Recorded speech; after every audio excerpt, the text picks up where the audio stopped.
The Middle East is burning, again. Since October 2023, the war in Gaza hasn't just reignited old wounds, it has set the entire region on edge. From the Red Sea to Lebanon, the dominoes are falling. But whenever we see these headlines, the world asks the same question.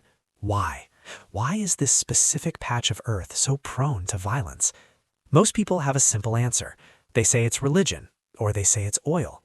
But what if I told you that is wrong? Or at least, it's only a fraction of the truth. The reality is far more dangerous. It isn't just one thing triggering these explosions. It is a deadly cocktail of 5 specific ingredients.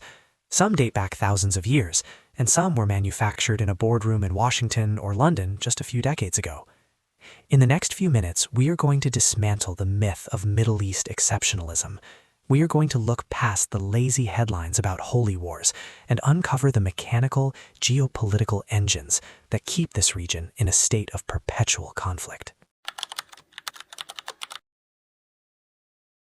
First, we need to address the elephant in the room. Scholars call it Middle East exceptionalism. It's the idea that this region is uniquely cursed, that due to its geography, resources, and ethnic makeup, it is destined for war. But is it actually the most violent place on Earth? Surprisingly, the data says no. Research from Uppsala University shows that after the Cold War, parts of Africa and even Asia have technically seen more conflicts.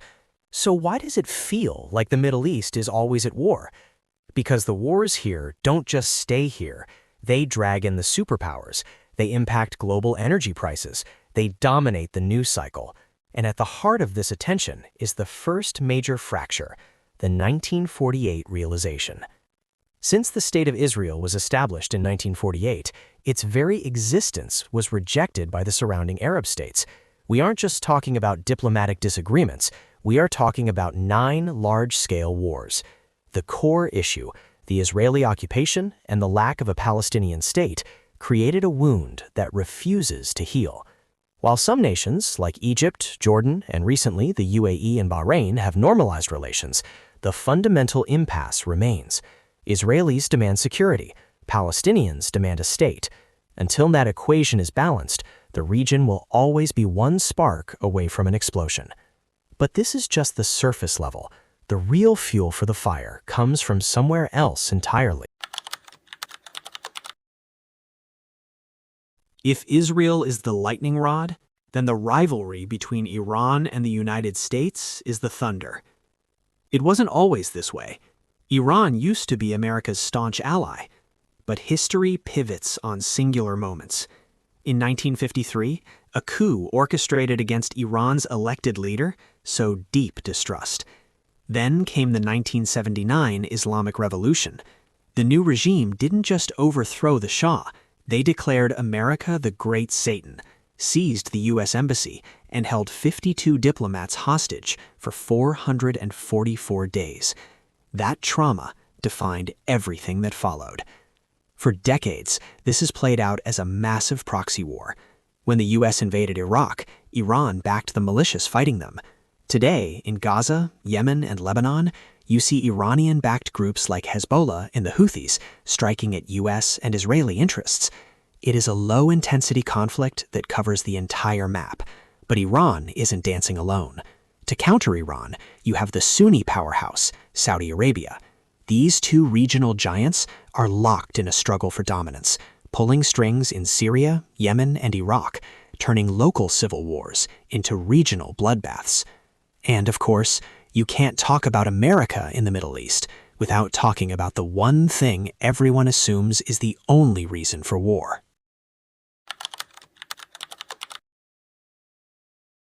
It is home to half of the world's proven oil reserves. It is the lifeblood of the 21st century. So, is every war here just a resource grab? Not exactly, but it's complicated. Take the Iran-Iraq War in the 1980s. Yes, Saddam Hussein wanted to crush the Islamic Revolution, but he also wanted the oil-rich regions of Basra and the Persian Gulf shore. He wanted to hit Iran where it hurt, its wallet. Then look at the invasion of Kuwait in 1990. Saddam was drowning in debt. Kuwait had oil. He invaded to pay his bills. It was a bank robbery on a national scale. But the big controversy is the 2003 U.S. invasion of Iraq. The official line was weapons of mass destruction and terrorism. That rationale has largely fallen apart. So, was it oil? Critics point out that key figures in the Bush administration had deep ties to the energy sector. Even General John Abizaid later admitted, "Of course it's about oil. We can't really deny that." However, it's too simple to say the U.S. invaded just to steal oil. If that were true, why did Chinese and Russian companies later win contracts to work those same Iraqi fields? The reality is that oil is a force multiplier.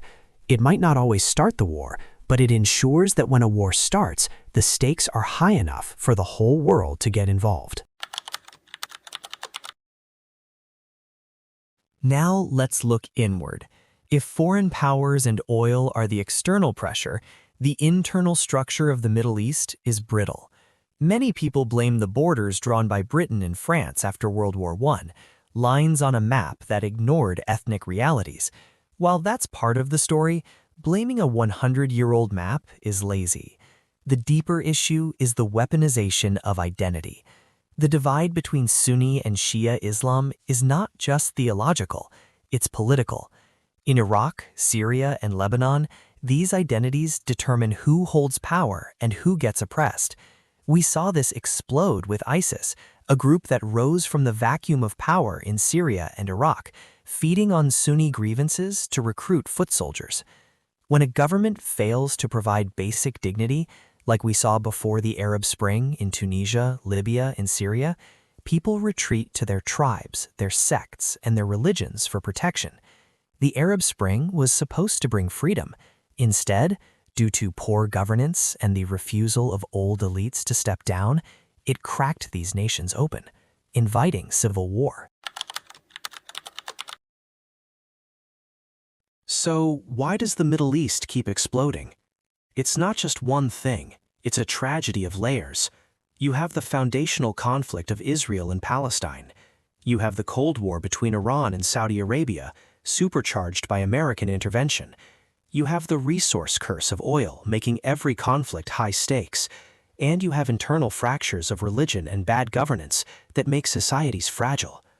But if you think the past was violent, the future holds a new threat. As oil becomes less critical in a green energy world, a new resource is becoming scarce: water. Experts warn that the next great conflicts in this region won't be fought over black gold, but over the very thing we need to survive. The Middle East isn't exceptional because it loves war. It's exceptional because it sits at the intersection of the world's most volatile fault lines, and until those fault lines are stabilized, the explosions will continue.